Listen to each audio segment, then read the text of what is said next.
واقعہ بیان ہوا، صالح علیہ السلام کی قوم سمود کا واقعہ بیان کیا، حضرت لوط علیہ السلام کی قوم کا واقعہ بیان ہوا، اور حضرت شعیب علیہ السلام کی قوم کا واقعہ بیان ہوا۔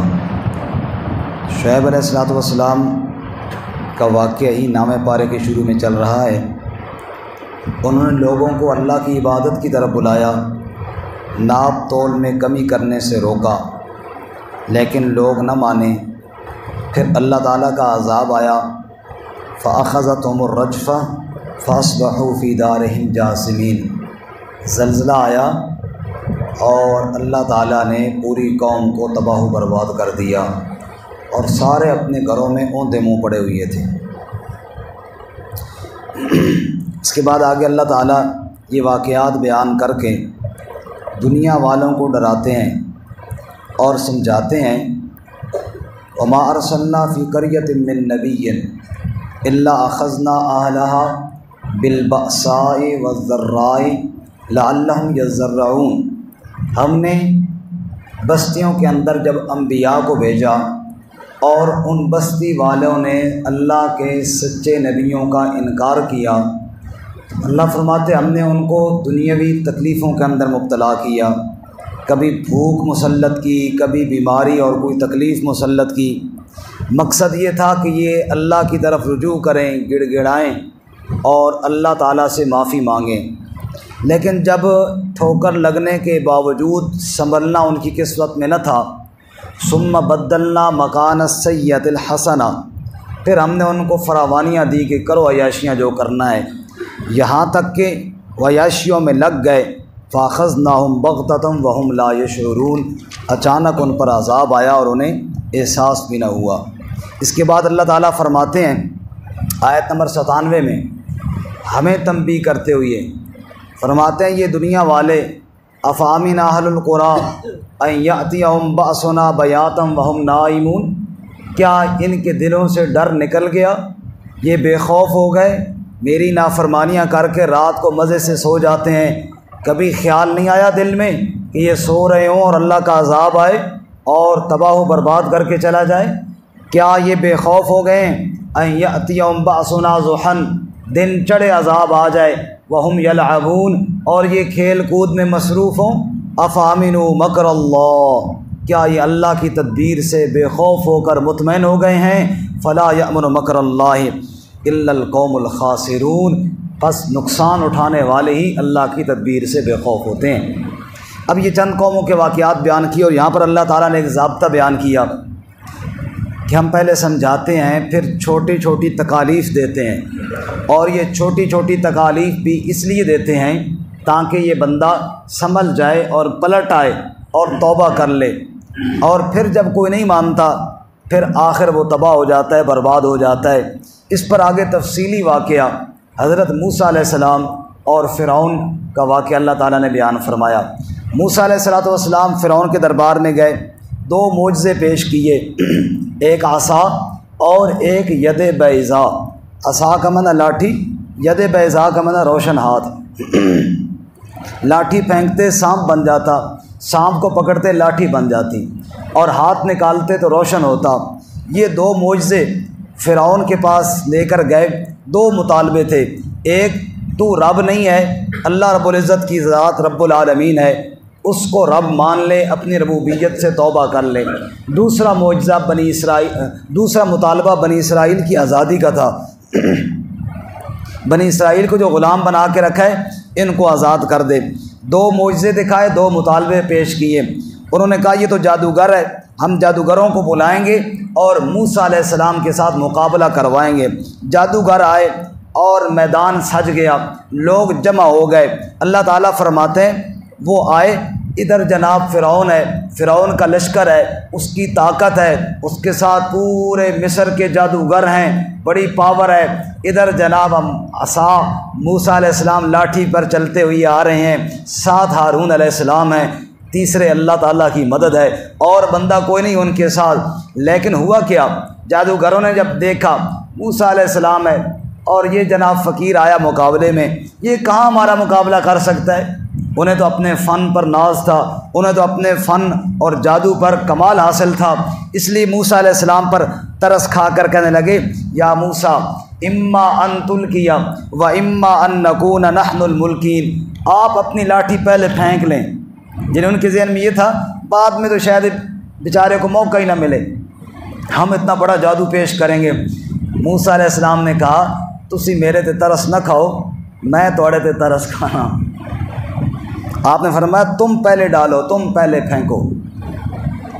ہمارے کراچی کے مفتی صاحب ہیں، وہ لطیفہ سناتے ہیں کہ میری ایک اہلیہ کا گھر ادھر تھا، دوسری کا ادھر تھا، تیسری کا ادھر، تو میں دوسری اہلیہ کے گھر جا رہا تھا تو ایک مقتدی راستے ملا، مفتی صاحب تھوڑے گھر اتنے دور دور نے، بڑا ترس آتا ہے مجھے آپ پر، اتنا سفر آپ کیسے کرتے ہیں؟ تو مفتی صاحب کہتے ہیں میں نے کہا تیری بڑی مہربانی، تو میرے تے ترس نہ کھا، ترس تو مجھے آپ پر آ رہا ہے کہ آپ کی شادی کو 10 سال ہوئے، آج بھی یہاں، کل بھی یہاں، پرسوں بھی یہاں، 10 سال سے یہاں، بچو ہم تو آج یہاں اور کل وہاں، ہمارے اوپر کیوں ترس کھاتے ہو؟ ترس اپنے اوپر کھاؤ۔ جادوگروں نے موسیٰ علیہ السلام پہ ترس کھایا تو موسیٰ علیہ السلام نے کہا تو اڈی بڑی مہربانی، تسی میرے تے ترس نہ کھاؤ، بل الکو، آپ جناب ڈالیں جو کچھ تم نے ڈالنا ہے۔ ہمارے یہاں ایک مثال مشہور ہے، جب کوئی بندہ کسی کو تڑی دیتا ہے نا، کہتا ہے تو سانپ کاٹ لے جڑا کڑنا ہے، یہ وہ سانپ ہے۔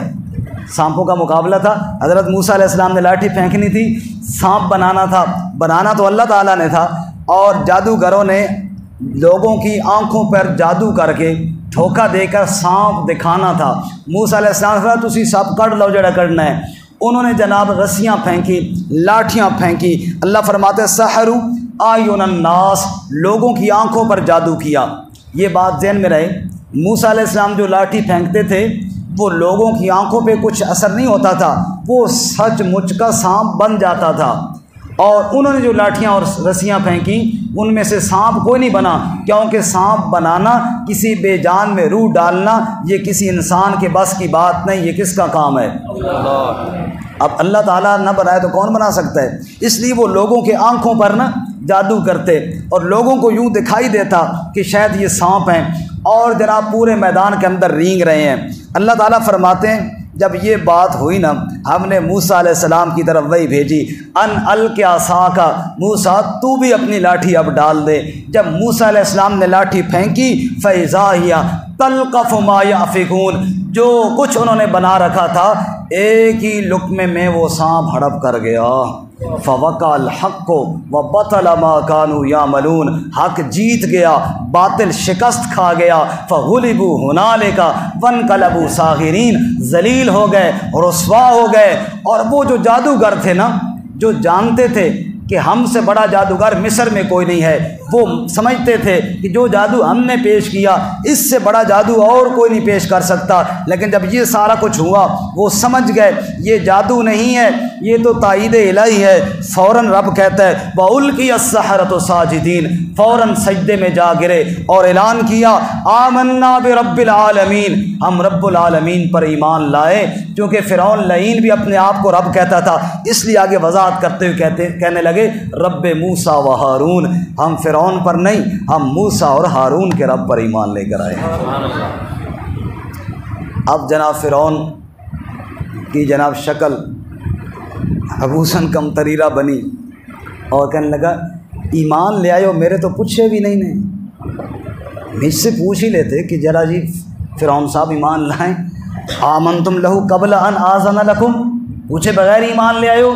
لگتا ہے تم سب ملے ہوئے تھے آپس میں، دھاندلی ہو گئی میرے ساتھ، تم سارے آپس میں ملے ہوئے تھے اور تم نے یہ سارا کچھ جناب میل ملاپ کر کے جناب مجھ سے حکومت چھیننا چاہتے ہو۔ میں نہیں چھوڑتا حکومت، اور میں تمہیں سزا دوں گا، سولی پہ لٹکاؤں گا، ہاتھ کاٹوں گا اور پاؤں کاٹوں گا۔ انہوں نے کہا کر لے جو کچھ کرنا ہے، یہ دھمکیوں سے ایمان نہیں جاتا۔ ربنا افرغ علینا صبرا وتوفنا مسلمین، اے رب ہمیں صبر عطا فرما، اور جب موت ہے تو ایمان کی حالت پر ہماری موت آنی چاہیے۔ اس کے بعد اب فرعون نے کہا کہ میں ان کو ایمان والوں کو، ان کے بچوں کو ذبح کروں گا، سزائیں دوں گا۔ موسیٰ علیہ السلام نے صبر کی تلقین کی، صبر کرو اللہ کی مدد ان قریب آئے گی۔ اب وہ مسئلہ جو ہم نے پہلے پڑھا کہ اللہ تعالیٰ فرماتے ہیں ہم بڑے عذاب سے پہلے چھوٹے عذاب دیتے ہیں تاکہ لوگ سنبھل جائیں۔ اب اللہ تعالیٰ نے فرعونیوں کو چھوٹے چھوٹے عذاب دینا شروع کیے، جن کی تفصیل یہاں پر ہے جی۔ پہلا عذاب وَلَقَدْ أَخَذْنَا آلَ فِرْعَوْنَ بِالسِّنِينَ، 61 سالی کے اندر اللہ نے مبتدا کیا، بارشیں بند ہو گئیں۔ اب رب نہ چاہے ایک قطرہ بھی کوئی بارش کا برسا، ہم سورہ یوسف میں پڑھیں گے انشاءاللہ۔ 7 سال بارشیں نہیں ہوئیں۔ 2 پیغمبر موجود تھے، ایک یعقوب علیہ السلام اور ایک یوسف علیہ السلام۔ کنعان کے اندر یعقوب علیہ السلام اور مصر میں یوسف علیہ السلام، 2 پیغمبر زندہ موجود ہیں۔ 7 سال تک بارش نہیں ہوئی۔ رب نے بتایا بارشیں برسانا صرف میرے اختیار میں ہے اور کسی کے اختیار میں نہیں ہے۔ یہاں پر بھی اللہ تعالیٰ نے بارشیں بند کی۔ خدائی کا دعوے دار ہے، بوند بوند کو ترس رہا ہے، بارش کوئی نہیں ہوتی، کیونکہ بارشیں برسانے والا کون ہے؟ بولو جی۔ اس کے بعد پھر یکے بعد دیگر عذاب ہے۔ فارسلنا علیہم الطوفان، طوفان آیا، تباہی پھیر دی۔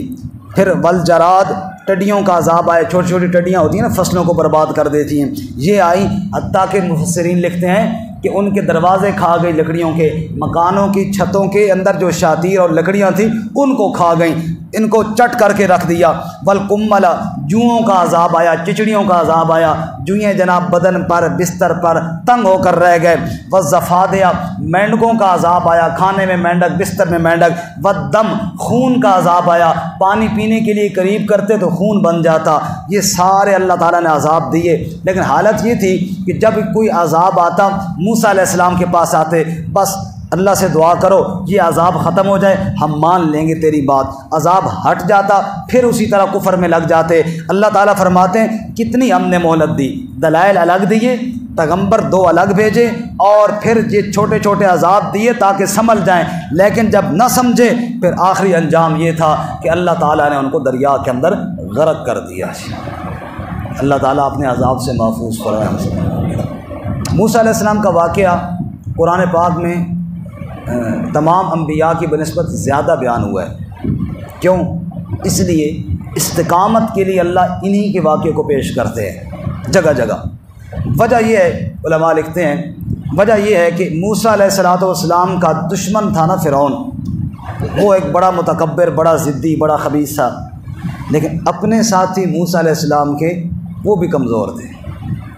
اگر دشمن بے شک سخت ہو نا، اپنے ساتھی ٹھیک ہوں، بندہ ہمت نہیں ہارتا، لیکن جب اپنے ساتھیوں کی طرف سے کوئی بات ایسی ہو جائے، اپنے ساتھیوں کی بات جو ہے وہ انسان کو مار دیتی ہے۔ دشمن کا پتھر بھی بندہ برداشت کر لیتا ہے، لیکن اپنے ساتھی کا پھول بھی برداشت نہیں ہوتا۔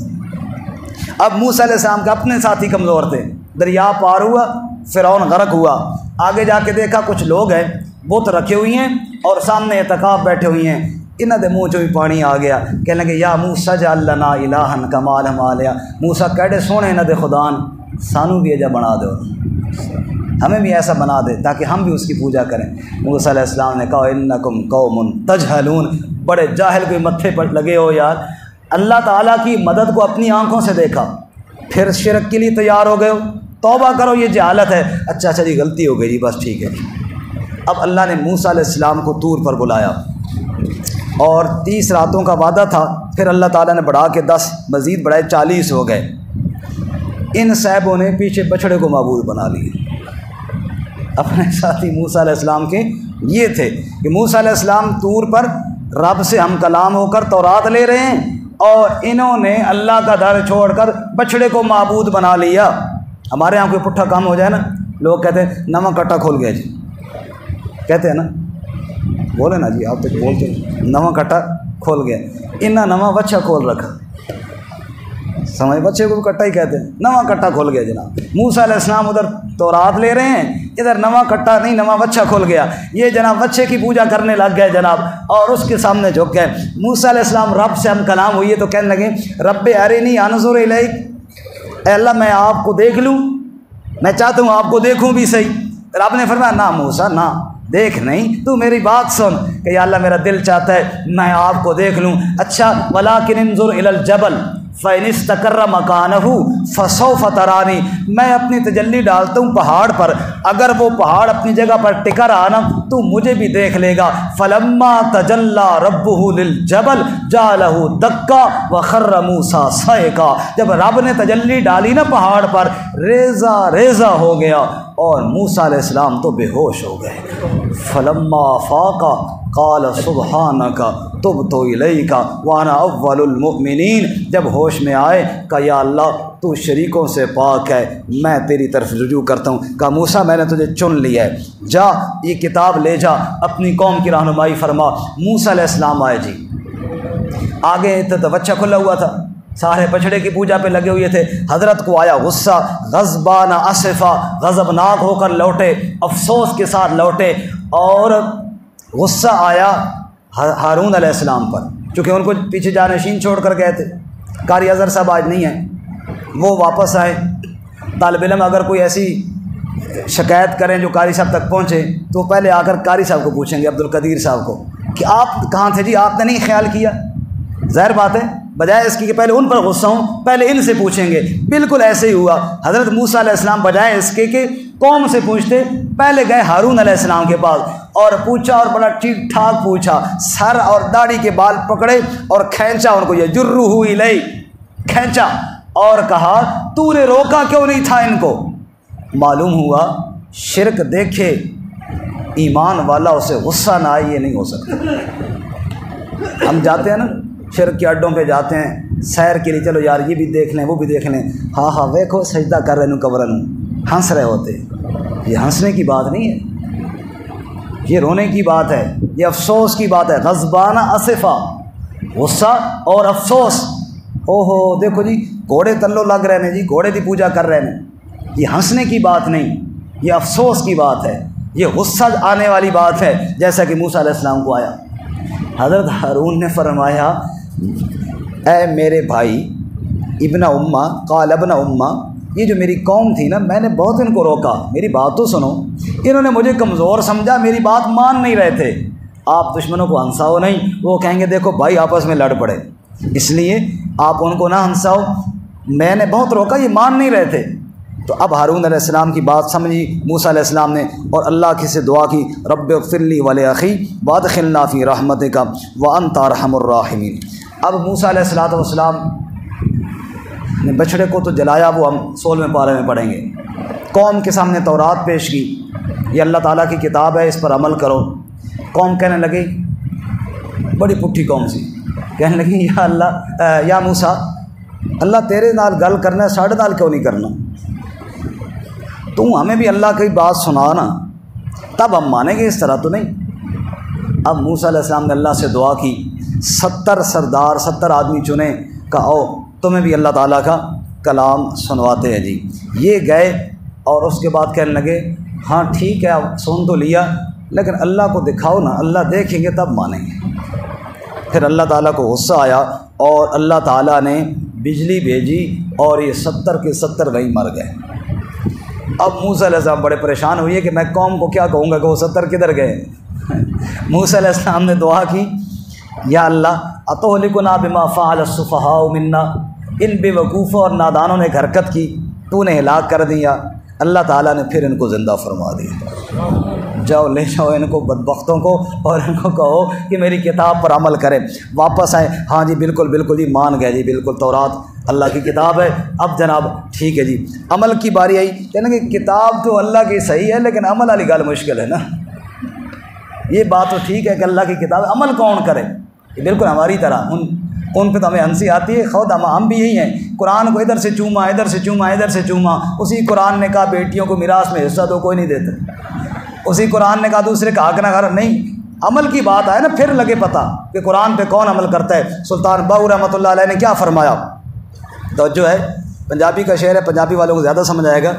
ٹھپے قرآن نو ہر کوئی مندہ تے کھلے نو مندہ کوئی ہو، ٹھپا کا مطلب بند قرآن کو، ٹھپے قرآن نو ہر کوئی مندہ تے کھلے نو مندہ کوئی ہوں، جے کر قرآن کھول سنائیے لوکی سن کے نس دے سوئی ہوں، زبانی کلمہ ہر کوئی پڑھدا دل دا پڑھدا